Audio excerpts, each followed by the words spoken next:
پھر اس بندے کا اس کا احترام آپ کے دل میں ہوگا۔ یعنی انسان اپنا خون، انسان کا جوش اس وقت مارتا ہے، وہ اس وقت اپنا خون گرا بھی سکتا ہے اور کسی کا خون کر بھی سکتا ہے، جب کہ وہ مشکل فیصلے اس وقت لے سکتا ہے، وہ مشکل مرحلہ سے اس وقت گزرے گا جب اس کو محبت ہوگی، اور محبت کے لیے لازمی ہے کہ اس جس سے محبت ہو اس کا احترام کیا جائے، اور احترام کرنے کے لیے یہ لازمی ہے، یہ تین چیزیں ہیں کہ اس سے شناسائی ہو، اس کو آپ جانتے ہو، اس کو آپ پہچانتے ہو۔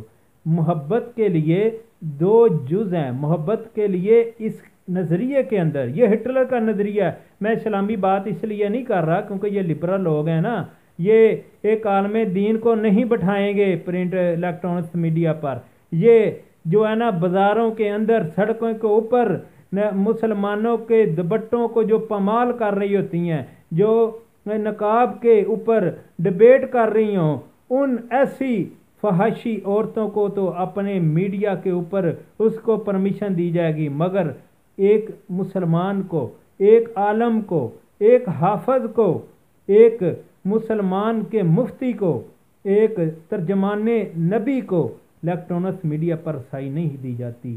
یہ اس بات کی دلیل ہے کہ یہ لبرل طبقہ ہے، لہذا لبرل لوگوں کی بات کر رہا ہوں۔ اس نے کہا کہ اس وقت تک اس سے محبت ہوگی جس کا احترام آپ کے دل میں ہوگا، اور احترام کب ہوگا؟ جب آپ کی اس سے شناسائی ہوگی۔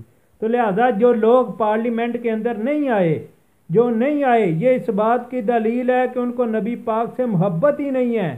پھر کہتے ہیں جی ہمیں بتائیں، ہم تو عاشق رسول ہیں، کسی کے پاس کوئی پیمانہ نہیں کہ وہ جناب پیمانہ ادھر آپ کے نظریات کا پیمانہ بتاتا ہے، آپ کا چال چلن بتا رہا ہے، آپ کے نظریات بتا رہے ہیں، آپ کے قول بتا رہے ہیں، آپ کی باتیں یہ بتاتی ہیں، اور جھوٹی۔ اور پھر کیسا کہا جاتا ہے جناب کہ میرا جی بہت زیادہ تجربہ ہے، کس بات میں؟ ویسٹ کو میں جاننے میں میرا بہت تجربہ ہے، میں جانتا ہوں ان لوگوں کو۔ جناب ادھر اسلام کے لیے تجربات کی ضرورت نہیں ہے، اسلام کی جہاں بات ہے وہاں تجربہ نہیں کیا جاتا، وہاں اسلام کو اپلائی کیا جاتا ہے، وہاں اسلامی نظریات کو اپلائی کیا جاتا ہے، تجربے کی تو بات ہی نہیں ہے۔ یہ جو تجربے، یہ قیاس رہی ہیں، یہ کافروں کے کام تھے، وہ کہتے تھے کہ یہ تجربہ، یہ نظریات غلط ہے کہ نبی پاک معراج پہ گئے ہیں، یہ ان کے نظریے تھے۔ مگر اسلام، ایک مسلمان کا ایمان، جب حضرت ابو بکر صدیق سے پوچھا گیا بتا اگر کوئی شخص کہے راتوں رات آسمان کی سیر کر کے آیا ہوں، میں لامحدود مقام تک گیا ہوں، تو کیا تو مان لے گا مسجد اقصی سے ہوتا ہوا؟ تو آپ نے کہا کہ میں نہیں مانتا۔ جب کہا کہ اگر تمہارا نبی پاک صلی اللہ علیہ وسلم کہیں تو اس نے کہا پھر میں مان لوں گا۔ کیوں؟ کہ ادھر نظریات نہیں چلتے اسلام میں قانون اپلائی کی محبت چلتی ہے۔ آپ کو محبت کتنی ہے؟ آج آپ پھر نہیں آئی، اس کا مطلب یہ ہے کہ آپ کو اسلام سے محبت نہیں ہے، نبی پاک کی ذات سے محبت نہیں ہے۔ وزیر اعظم پارلیمنٹ کے باہر بیٹھے رہے ہیں، مگر پارلیمنٹ کے اندر آئے ہیں جب ڈبیٹ چلنے لگی ہے، جب یہ قانون لے کے آئے ہیں، جب یہ نظریات لے کے آئے، تھرڈ کلاس بندے کا نظریہ، مطلب تیسرے فریق نے پیش کیا، پارلیمنٹ کے کسی پارلیمنٹر نے یہ نظریہ پیش نہیں کیا، جیسے ختم نبوت کا اور سفیر کو نکالنے والا۔ اس کا مطلب یہ ہے کہ یہ لوگ صرف اپنے آقاؤں کو خوش کرتے ہیں، یہ صرف لفظی محبت ہے، دل سے احترام نہیں کرتے، یہ دل سے نبی پاک کا سے یہ شناسائی نہیں رکھتے۔ کہ اگر یہ کرتے تو یہ ہٹلر کا نظریہ آپ کو بتایا ہے کہ اگر محبت ہو جس کے لیے، اس کے لیے خون گرانے پر بندہ ہی مادہ ہوتا ہے، اس کے لیے بندہ اس کا احترام کرتا ہے، وہ بندہ، اور احترام کب پیدا ہوتا ہے؟ جب اس سے شناسائی ہوتی ہے۔ یہ ہٹلر کا نظریہ۔ لہذا عمران خان صاحب، آپ تجربوں کی بات نہ کریں، آپ اسلام کی بات کریں۔ آپ یہ نظریہ مت لوگوں کو مجھے بتائیں، آپ نے کتنی کسی سے پوچھا تک نہیں ہے، اور دیکھیں ابھی نندن کو چھوڑ دیا آپ لوگوں نے، اور آپ اس وقت کیا گارنٹی تھی کہ وہ دوبارہ پاکستان پہ آ کے حملہ نہیں کرے گا؟ لوگوں کو گمراہ کرنا چاہتے ہو آپ لوگ، لوگوں کے ایمان کے ساتھ کھیلتے ہو آپ لوگ، آپ کو شرم آنی چاہیے۔ میں نے اس لیے طریقے انصاف کو طریقے حراف کہہ دیا ہے، طریقے زراف کہا ہے۔ طریقے زراف کا مطلب مکار، حراف کا مطلب حیوان، یہ طریقے مکار ہے۔ اور یہ لبرل طبقہ اور یہ الیکٹرانکس میڈیا، شرم آنی چاہیے۔ آپ مسلمان لوگ بیٹھے ہوئے ہیں الیکٹرانکس میڈیا پر، ایک عالم کو بلانا آپ کی بسی ہوتی ہے، آپ کہتے ہیں ہم پہ پابندیاں لگ جائیں گی۔ کس وجہ سے پابندی لگے گی؟ جس کی اساس لا الہ الا اللہ محمد رسول اللہ کے نام پہ بنی، جس کا نظریہ لا الہ الا اللہ ہے، جس کو حاصل لا الہ الا اللہ پہ کیا گیا، نبی پاک کے اللہ اور اس کے رسول کی خاطر حاصل کیا گیا۔ آج چینلوں کے اوپر ایسے بندے کو بٹھانا آپ لوگ گوارا نہیں کرتے۔ آپ کو شرم آنی چاہیے ایسے لبرل ٹولے کو، اور ڈوب مرنا چاہیے کہ وہ بھی سیاسی پارٹی ہے، مگر کیا اس سیاسی پارٹی میں ایک عالم ہے، کیا ہے وہ اسلام کی بات کرتی ہیں، اس لیے الیکٹرانکس میڈیا پہ رسائی نہیں ہے۔ شرم آنی چاہیے، اور آپ کو سوچنا چاہیے ہمارے پاکستانی سارے پاکستان کو، یہ جو محبت کے جو مجاہد ختم نبوت بنتی ہیں، یہ اس بات کی وزیر اعظم نے یہ پروو کر دیا ہے۔ میں اپریشیٹ کرتا ہوں اس بات پہ نون والوں نے حصہ لیا، اور میں یہ جو پی پی والے ہیں ان کو شرم آنی چاہیے۔ آپ بھی اس کلمہ طیبہ پڑھنے والے ہیں اور آپ نے اس ڈبیٹ میں حصہ نہیں لیا، آپ کو شرم آنی چاہیے۔ اور میں طریقے انصاف کو جو آئی ہے اس کا میں شکریہ ادا کرتا ہوں۔ انہوں نے چلیں جو بھی ہے باقی معاملہ چھوڑیں، مگر انہوں نے یہ تھوڑا بہت ظاہر کیا ہے کہ وہ مذہب پہ جو ہے نا سیاست اس نظریے پہ نہیں کر رہی۔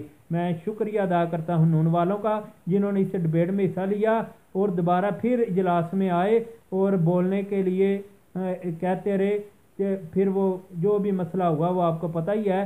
اور میں بتانا چاہتا ہوں عام کو، یہ جو باتیں کرتے ہیں نا پی پی والے اور یہ عمران خان مجھے عاشق رسول، یہ کوئی عاشق رسول نہیں، اتنا اہم مسئلہ تھا پارلیمنٹ کے اندر نہیں آئے، اور نہ طریقے جو ہے نا پیپل پارٹی آئی نہ عمران خان آئے۔ لہذا شرم آنی چاہیے کہ آپ جو ہے نا اسلام کے اوپر خود سیاست کر رہے ہیں، خود۔ اب آپ کے جو ہے نا جو وزیر شمشیر ہیں، جو آپ کے چمچے ہیں، وہ آپ بات کر رہے ہیں جی یہ بڑا حساس مسئلہ ہے، اب سیاست آپ لوگ چمکا رہے ہیں، باقی کوئی بندہ سیاست چمکا نہیں رہا۔ یہ طریقے انصاف والے پی پی سیاست چمکا رہی ہے اب، تو لہذا ایسے لوگوں کو ووٹ نہیں دینے چاہیے جو ہماری احساس، ہمارے نظریات کو، ہمارے دین کو، ہمارے دلوں کو چھلنی کریں۔ ان سے کو ووٹ کبھی نہیں دینا چاہیے اور ان کو تعاقب کرنا چاہیے۔ اور میں گزارش کروں گا تمام مذہبی جتنے بھی ہمارے عقیدے کے لوگ ہیں ان سے کہ الیکٹرانکس میڈیا کا بائیکاٹ کیا جائے۔ اور میں اس کے لیے الطاف بھائی کا بہت شکر گزار ہوں، انہوں نے بہت اہم مسئلے کے لیے یہ نقطہ اٹھایا اور کمپین چلائی ہے اپنے چینل کے اوپر کہ جو ہے نا ان کا بائیکاٹ کرنا چاہیے۔ بہت بہت شکریہ آپ سب کا جنہوں نے مجھے سنا، اور دعاؤں میں یاد رکھیے گا، اور ہمارے اس چینل کا بھی۔ پاکستان زندہ باد، پاک آرمی زندہ باد۔ میں یہ جو پی پی والے ہیں ان کو شرم آنی چاہیے، آپ بھی اس کلمہ طیبہ پڑھنے والے ہیں اور آپ نے اس ڈبیٹ میں حصہ نہیں لیا، آپ کو شرم آنی چاہیے۔ اور میں طریقے انصاف کو جو آئی ہے اس کا میں شکریہ ادا کرتا ہوں۔ انہوں نے چلیں جو بھی ہے باقی معاملہ چھوڑیں، مگر انہوں نے یہ تھوڑا بہت ظاہر کیا ہے کہ وہ مذہب پہ جو ہے نا سیاست اس نظریے پہ نہیں کر رہی۔ میں شکریہ ادا کرتا ہوں نون والوں کا جنہوں نے اس ڈبیٹ میں حصہ لیا اور دوبارہ پھر اجلاس میں آئے اور بولنے کے لیے کہتے رہے کہ پھر وہ جو بھی مسئلہ ہوا وہ آپ کو پتہ ہی ہے۔ اور میں بتانا چاہتا ہوں عام کو، یہ جو باتیں کرتے ہیں نا پی پی والے اور یہ عمران خان مجھے عاشق رسول، یہ کوئی عاشق رسول نہیں، اتنا اہم مسئلہ تھا پارلیمنٹ کے اندر نہیں آئے، اور نہ طریقے جو ہے نا پیپل پارٹی آئی نہ عمران خان آئے۔ لہذا شرم آنی چاہیے کہ آپ جو ہے نا اسلام کے اوپر خود سیاست کر رہے ہیں، خود۔ اب آپ کے جو ہے نا جو وزیر شمشیر ہیں، جو آپ کے چمچے ہیں، وہ آپ بات کر رہے ہیں جی یہ بڑا حساس مسئلہ ہے، اب سیاست آپ لوگ چمکا رہے ہیں، باقی کوئی بندہ سیاست چمکا نہیں رہا۔ یہ طریقے انصاف والے پی پی سیاست چمکا رہی ہے اب، تو لہذا ایسے لوگوں کو ووٹ نہیں دینے چاہیے جو ہماری احساس، ہمارے نظریات کو، ہمارے دین کو، ہمارے دلوں کو چھلنی کریں۔ ان سے کو ووٹ کبھی نہیں دینا چاہیے اور ان کو تعاقب کرنا چاہیے۔ اور میں گزارش کروں گا تمام مذہبی جتنے بھی ہمارے عقیدے کے لوگ ہیں ان سے کہ الیکٹرانکس میڈیا کا بائیکاٹ کیا جائے۔ اور میں اس کے لیے الطاف بھائی کا بہت شکر گزار ہوں، انہوں نے بہت اہم مسئلے کے لیے یہ نقطہ اٹھایا اور کمپین چلائی ہے اپنے چینل کے اوپر کہ جو ہے نا ان کا بائیکاٹ کرنا چاہیے۔ بہت بہت شکریہ آپ سب کا جنہوں نے مجھے سنا، اور دعاؤں میں یاد رکھیے گا، اور ہمارے اس چینل کا بھی۔ پاکستان زندہ باد، پاک آرمی زندہ باد۔